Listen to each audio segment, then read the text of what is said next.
Willkommen zum Holy Home Podcast, der Eigenheim-Podcast für alle, die bauen, kaufen oder sanieren wollen. Mit Anna Niedermeier. Hallo zur neuen frischen Folge beim Holy Home Podcast. Schön, dass ihr wieder reinhört. Heute geht es um ein Thema, das ihr wahrscheinlich schon öfters mal gehört habt, und zwar geht es um Mindset. Ich weiß, der Begriff ist total überstrapaziert. Ich habe ja auch auf Insta selber schon die ersten Sachen dazu gesehen, ob man jetzt irgendwelche Gläser aufstellt oder trommelt und sich Geld wünscht und keine Ahnung. Also es waren wirklich sehr skurrile Dinge dabei, aber so skurril, dass auch manche dann irgendwie übertreiben. Im Kern ist schon was Wahres dran.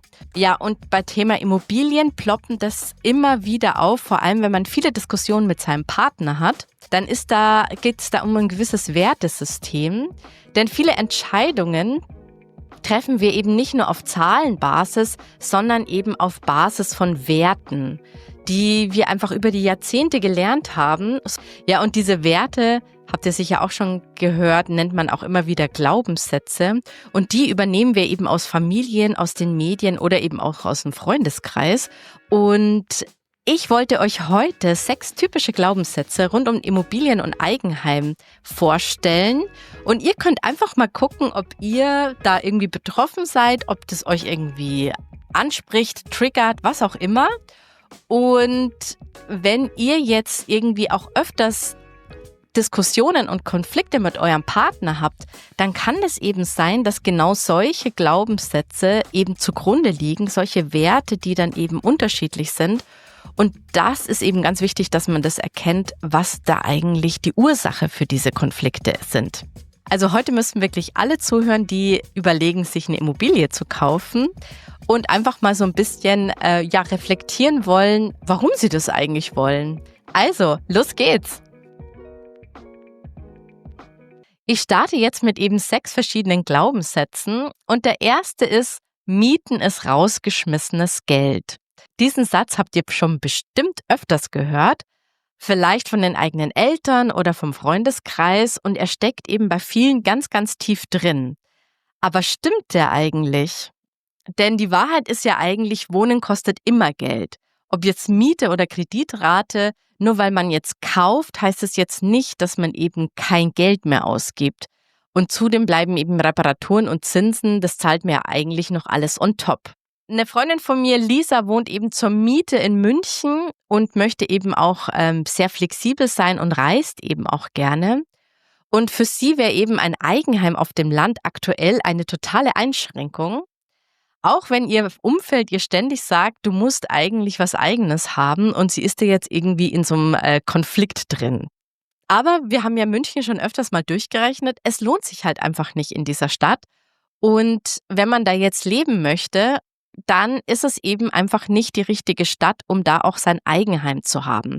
Was aber nicht bedeutet, dass man sich dann trotzdem keine Immobilie kaufen kann, sondern man kann sich ja in einer anderen Stadt, wo es sich rechnet, eine kaufen, zum Beispiel in Leipzig, und die dann vermieten. Kommen wir zu unserem Glaubenssatz, Mieten ist per se rausgeschmissenes Geld. So schwarz-weiß kann man es einfach nicht sagen, denn wenn ich in einer Stadt leben möchte, wie zum Beispiel München, und es sich da einfach nicht lohnt, dann ist es auch die schlauere Lösung, einfach zu mieten, weil das Eigentum einfach sich überhaupt nicht rechnen würde.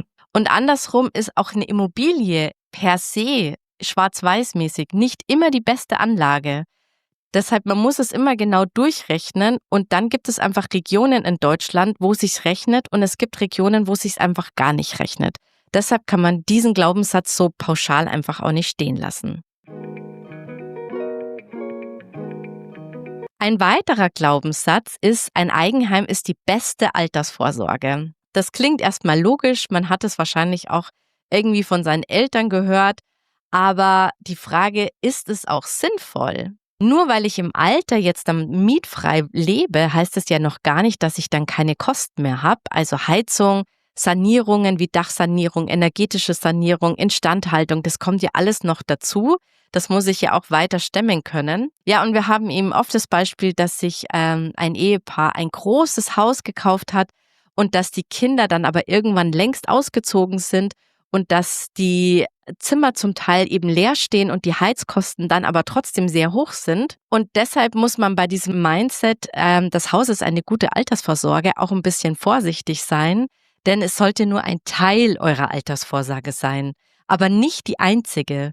Denn ihr braucht einfach auch jeden Monat flüssiges Geld und das könnt ihr ja vom Haus einfach nicht abschneiden. Und deshalb ist es eben wichtig bei eurer Eigenheimfinanzierung, wenn ihr jetzt da gerade dabei seid, dass ihr nicht an das absolute Maximum von eurem Budget geht, denn dann habt ihr ja gar keine Möglichkeit, weitere Standbeine für eure Rente aufzubauen. Und für mich schließen an diesem Glaubenssatz, ein Eigenheim ist auch die beste Altersvorsorge, noch 2 andere Glaubenssätze so ein bisschen schwingen da so mit. Wenn ich einmal gekauft habe, dann muss ich dafür immer wohnen. Das ist ein sehr deutscher Gedanke. Das Eigenheim ist quasi mein Lebensprojekt. Aber wenn man mal wirklich ehrlich ist, wer weiß denn, wo wir in 10 Jahren wirklich sind? Auch in meinem Bekanntenkreis Menschen, die sich eine Wohnung gekauft haben und dann aber ein Jobangebot bekommen im Ausland oder einfach in einer anderen Stadt und dann nochmal überlegen, wie mache ich es denn? Und dann passt eben das Modell vielleicht doch nicht. Und deshalb ist es immer wichtig, dass man das dann eben auch vermieten kann. Und im Kopf muss man sich einfach davon lösen, dass man etwas gekauft hat und dass man dafür immer wohnen will und soll, sondern es ist eine Option, dass man da jetzt lebt, aber die Optionen können sich ändern.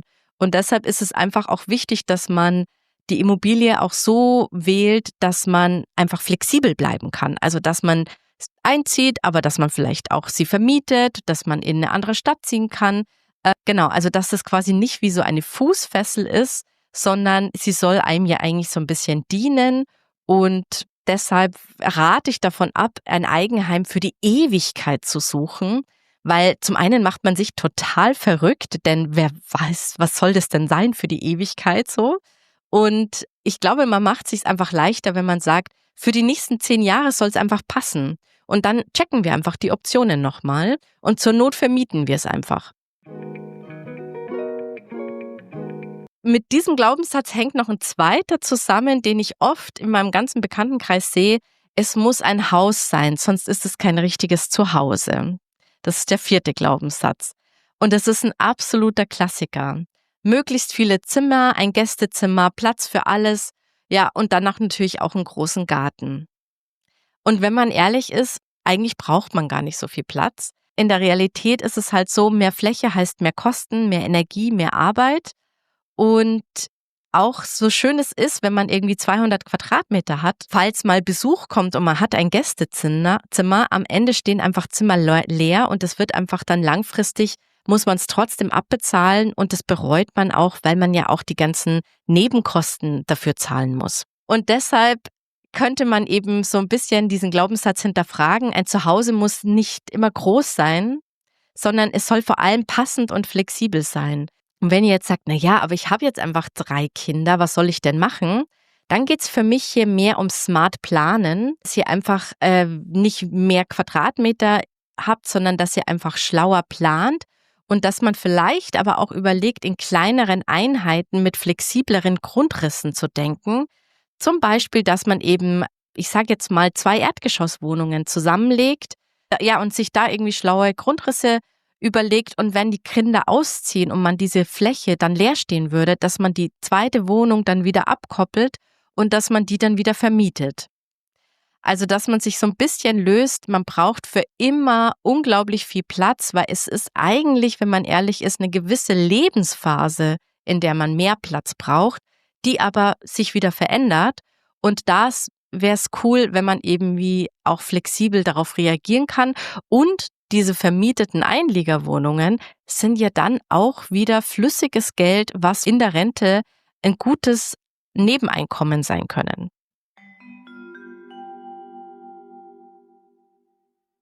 Und jetzt kommt Werbung. Ja, wie ihr wisst, haben wir ja ökologisch saniert und deshalb war uns auch Nachhaltigkeit bei der Wahl unseres Energieanbieters total wichtig. Ja, und ich hatte früher so im Kopf, Ökostrom war immer so ein bisschen teurer. Ja, früher. Und jetzt habe ich aber gelernt, das stimmt gar nicht mehr. Da hat sich nämlich einiges getan in den letzten Jahren. Vor allem bei den günstigen Preisen von unserem neuen Versorger, den ich euch wirklich ans Herz legen kann, und das ist Polarstern. Polarstern ist nämlich ein echter Ökostromanbieter. Ihr bekommt dort immer 100% Ökoenergie, bei Strom genauso wie bei Gas. Und die haben auch diverse Spezialtarife für Haushalte mit PV-Anlage, mit Wärmepumpe oder mit Elektroauto. Außerdem bietet Polarstern auch ganz spezielle Lösungen an, wie zum Beispiel die Kaskadenmessung. Und dabei unterstützt Polarstern die Energiewende pro verkaufter Kilowattstunde so stark wie kaum ein anderer. Und zudem sind sie auch zertifiziert mit dem Grüner Strom-Label und fördern den Ausbau der erneuerbaren Energien in Deutschland und weltweit in Entwicklungsländern wie Kambodscha und Madagaskar. Und wenn ihr euch jetzt denkt, oh ja Mann, ey, Strom wechseln, das wollte ich auch unbedingt machen. Und euch ist das Thema Nachhaltigkeit auch total wichtig und ihr wollt auch bei den Energiekosten einen günstigen Anbieter, dann schaut doch unbedingt bei Polarstern vorbei. Und wer mit dem Code HOLYHOME zu Polarstern wechselt, der bekommt sogar eine Gutschrift von 20 € auf die nächste Jahresabrechnung. Alle Infos und den Link findet ihr in den Shownotes. Werbung Ende.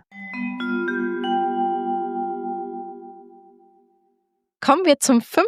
Glaubenssatz. Ein Haus ist immer ein sicherer Wert. Und das war sicher lange Zeit auch so. Es wird eigentlich in den vielen Generationen schon so als Naturgesetz gesehen. Aber leider hat sich ja Deutschland da auch ganz stark geändert durch das, dass wir eben so eine starke Suburbanisierung haben. Das heißt, die Leute ziehen vom Land in die Stadt und in diese Speckgürtel rein. Und wir haben einfach Regionen in Deutschland, wo dieser Glaubenssatz einfach nicht mehr richtig ist. Das hängt ganz stark davon ab, wo ist die Lage, wie ist die Substanz und da sage ich nur Stichwort Energieeffizienz, Sanierungspflichten, eine gute Infrastruktur, die erhalten bleibt und das ist eben nicht mehr in ganz Deutschland der Fall. Das heißt, wenn ihr ein Haus in abgelegenen Regionen kauft, das vielleicht heute günstig ist, heißt es eben nicht, dass es in 20 Jahren euch noch jemand aus den Händen reißt, sondern es kann auch sein, dass da niemand mehr wohnen will und dass ihr Leerstand habt. Nicht in ganz Deutschland ist dieser Glaubenssatz richtig. Also Immobilien sind einfach Sachwerte und das heißt, sie sind nicht risikofrei. Man kann vielleicht Risiko kalkulieren und es gibt natürlich auch Regionen in Deutschland, wo dieser Satz auch total zutrifft, aber man muss es eben differenzieren und kann es per se nicht einfach behaupten. Kommen wir zum 6. Glaubenssatz und zwar Schulden machen ist schlecht. Und dieser Glaubenssatz ist ganz oft tief verankert durch unsere Erziehung, weil da geht es um, wie gehe ich mit Geld um. Sparen ist dann so ein ganz wichtiges Ideal, das man in der Kindheit schon erlernt hat. Und der Angst eben auch vor Kontrollverlust, dass eben Schulden machen was ganz Schlechtes ist. Dieser Glaubenssatz ist ein bisschen problematisch, weil er verhindert, dass man auch gute Schulden machen kann. Denn es gibt ja Investitionen wie eben Immobilien. Ja, und wahrscheinlich wisst ihr es im Kopf auch schon, dass nicht alle Schulden schlecht sind und es kommt ja immer auf den Zweck und die Konditionen und auch die Strategie dahinter an. Aber es ist einfach überhaupt nicht einfach, diese Angst abzubauen. Und ich kenne da auch wirklich im Bekanntenkreis eine ältere Dame, die Schulden machen kategorisch ausschließt, auch für Immobilien. Und die hat es auch so an ihre Kinder weitergegeben. Und wenn ihr jetzt auch so geprägt wurdet, dann seid ihr ja in einer totalen Zwickmühle, weil ihr merkt, ich kann mir sonst eigentlich nichts leisten, ich müsste einen Kredit aufnehmen, aber mit meinem Glaubenssatz das kriege ich einfach nicht hin. Das triggert mich dann total, da kann ich nicht ruhig schlafen. Und ich glaube, das Einzige, was hier hilft, ist, dass man sich selber, und da meine ich wirklich selber, intensiv mit den Zahlen beschäftigt und es wirklich selber durchrechnet, nicht irgendeinen Berater rechnen lassen, sondern dass man sich wirklich reinfuchst, dass man einen Excel zur Hand nimmt, da gibt es coole Vorlagen und dass man das wirklich alles selber durchrechnet, weil nur durch dieses Durchrechnen und die Zahlen im Griff haben, da bekommt man einfach diese Sicherheit. Und wenn dann eine Rate rauskommt, wo man sich denkt, okay, diese Rate, die werde ich mein Leben lang immer verdienen, dann kann man sich vielleicht emotional Stück für Stück dann darauf einlassen. Ja, das waren jetzt 6 gängige Glaubenssätze, die es immer gibt so zum Thema Immobilien, aber es gibt natürlich viel, viel mehr. Und ich zähle euch jetzt noch so ein paar auf, ihr könnt jetzt mal da so reinhören in euch, ob die mit euch resonieren, ob die euch triggern, ob da irgendwas mit euch passiert oder ob ihr denkt, ist mir doch scheißegal. So, genau. Und ich lese die jetzt einmal mal kurz vor und ihr könnt mal schauen, was mit euch passiert. Also, ein weiterer Glaubenssatz wäre zum Beispiel, nur wer eine Immobilie besitzt, der hat's geschafft. Da geht es um dieses Erfolgs- und Statusthema. Schulden machen unfrei.